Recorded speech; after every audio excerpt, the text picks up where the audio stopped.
Een Amisom medische post in een buitenwijk van Mogadishu. Deze jongen is getroffen door een geweerschot. Hij is een van de vele slachtoffers van de recent opgeleide strijd. Zo heeft deze jongen van 7 een granaatscherf in zijn been. En deze vrouw is beschoten toen ze op de markt was.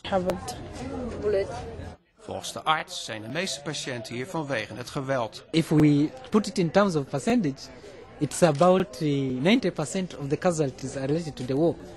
Nou, deze mensen zijn in elk geval even veilig, want dat is in een stad wel anders. Amisom kan maar een paar locaties bewaken.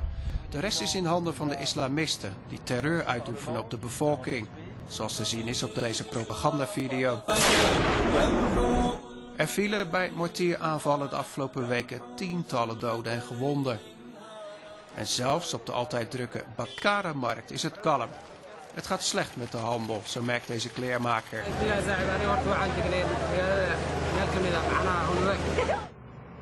En slechts een paar straten verderop is er bijna niemand meer. Alleen wat grazend vee.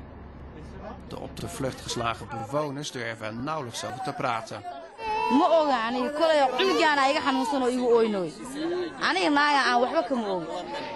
Amisom zou graag meer willen doen, maar dat lukt niet door een tekort aan manschappen.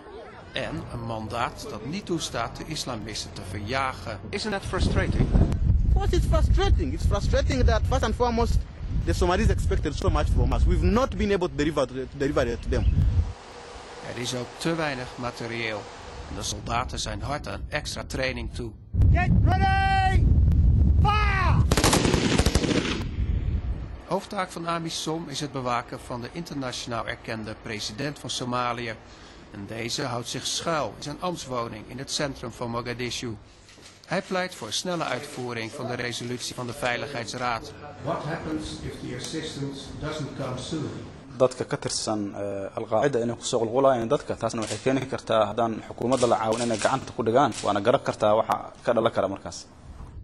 Al geeft de steun tijd om adem te halen, de dreiging van de islamisten is niet weg.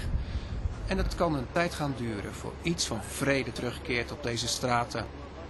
Dit is Ruud Elmendorp vanuit Mogadishu, Somalië.